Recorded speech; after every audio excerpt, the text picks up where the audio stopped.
Si notre relation avec Dieu est telle que tout est plus raffiné, ce qui est le cas, il doit y avoir une façon pour moi, et il y a évidemment une façon pour moi de sentir les émotions de Dieu, pour moi. Ça fait sens? Si je peux sentir vos émotions, si vous pouvez ressentir mes émotions, ça nous fait sens que Dieu peut ressentir nos deux émotions, nos émotions. Mais il y a aussi le fait que les émotions de Dieu qui partent de Dieu et qui arrivent en nous, et nous pouvons le ressentir. Maintenant, si nous regardons par rapport à la perspective, une perspective scientifique, si Dieu existe avant que l'univers soit créé, du coup c'est logique c'est logique que Dieu va exister en dehors de l'univers. Si Dieu existait avant que l'univers soit créé, du coup Dieu existait sans que l'univers soit présent. Du coup, Dieu doit exister en dehors de l'univers. Je ne dis pas que Dieu ne peut pas entrer dans l'univers. Je dis que Dieu doit exister en dehors de l'univers. Et l'univers, dans sa création, il a été créé par Dieu. Et Dieu peut rentrer et sortir comme il veut, évidemment. Mais l'univers existait après que Dieu existe. Nous sommes dans l'univers. Donc nous sommes une petite personne, petite fourmi, si vous voulez, dans cet univers. Maintenant, si je peux sentir une émotion de votre part, et on peut être dans la même pièce, c'est une chose. Mais si vous êtes de l'autre côté du monde, et que je peux toujours vous ressentir, c'est complètement différent, n'est-ce pas? Maintenant, combien d'entre vous avez expérimenté ça, que vous avez ressenti l'émotion de quelqu'un à l'autre bout du monde? Et combien d'entre vous? Oui? Beaucoup d'entre vous, vous l'avez expérimenté comme « Ah, je dois appeler votre père ou votre mère qui est à l'étranger. C'est parce qu'il y a une émotion qui a été projetée en vous, qui veulent vous contacter, vous pouvez le ressentir. Et vous ressentez cela, donc vous faites que vous allez le faire du coup. Vous sentez le besoin de le faire. Si nous pouvons ressentir les émotions d'une personne qui ne sont pas vraiment avec nous, je parle dans un endroit physique, ça pourrait faire sens que Dieu est capable aussi de le faire, de sentir les émotions, que Dieu soit où nous sommes ou pas. Et si c'est le cas dans l'univers, ça veut dire que toutes les émotions que je sente sont capables d'être transmises à Dieu et peuvent sortir de l'univers. Et pour que ça se passe de façon instantanée, ça ne doit pas être contraint par l'espace ou le temps. En d'autres mots, si j'ai un sentiment en moi et que je projette ce sentiment dans Dieu, et que Dieu peut le ressentir immédiatement, ça veut dire que de façon scientifique, tout ce que je projette à Dieu, ça doit sortir de l'univers et entrer en Dieu pour qu'il le sente.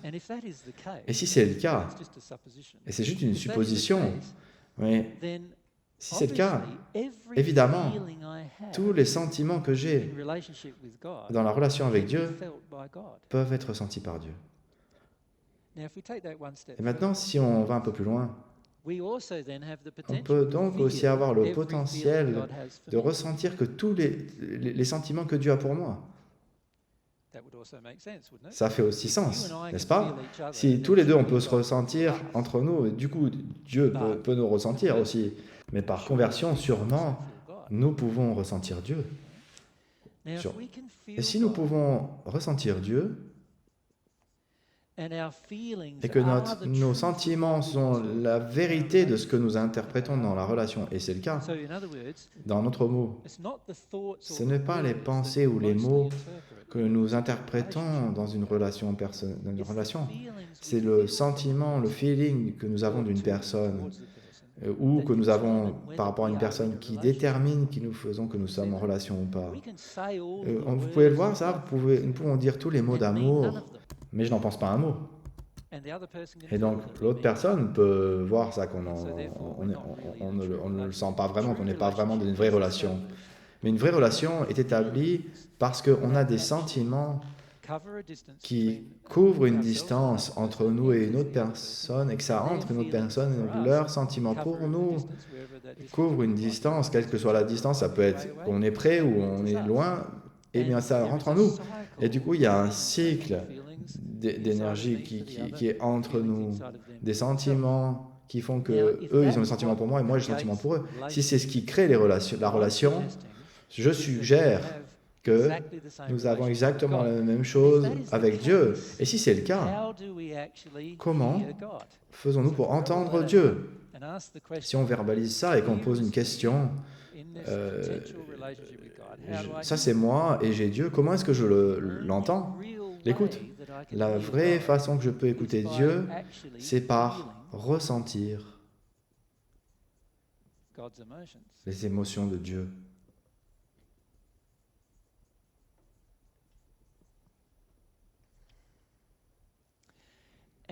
Et comment est-ce que Dieu nous écoute? La seule façon vraie que Dieu peut nous écouter, c'est de nous ressentir, de ressentir nos émotions. Dieu ressent mes émotions.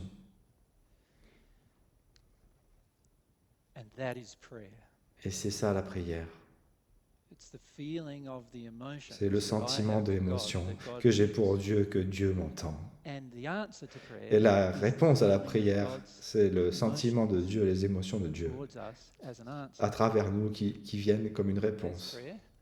Ça, c'est la prière. Et ça, c'est Dieu qui nous parle.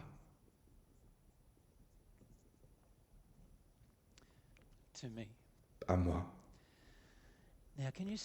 Pouvez-vous voir que si je ne suis pas capable de ressentir aucune émotion par tous les dommages que j'ai reçus dans ma vie à propos de tas de choses qui m'ont affecté, que le fait que je puisse ressentir les émotions, pouvez-vous voir que je vais avoir beaucoup de difficultés d'entendre Dieu qui va me parler.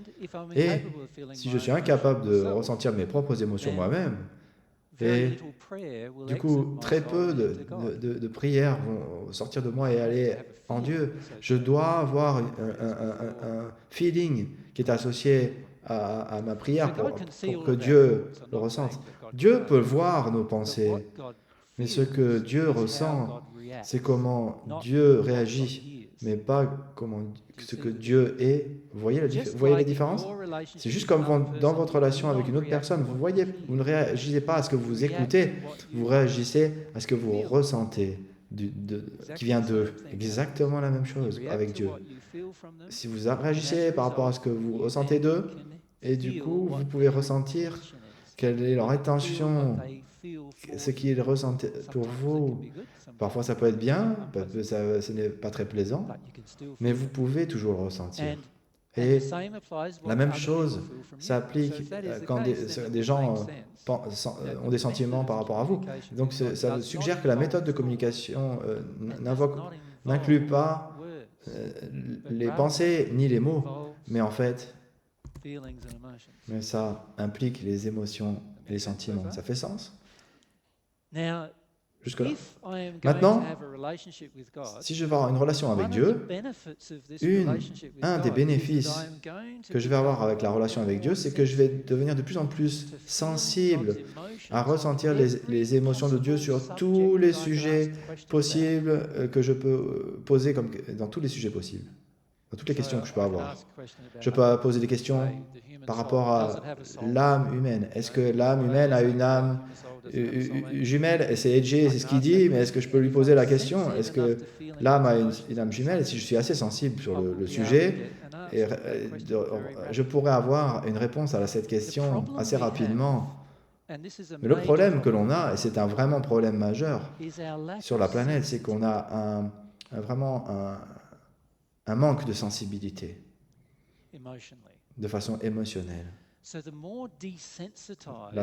plus nous sommes insensibles émotionnellement, le plus difficile, il est compliqué de ressentir l'émotion d'une personne.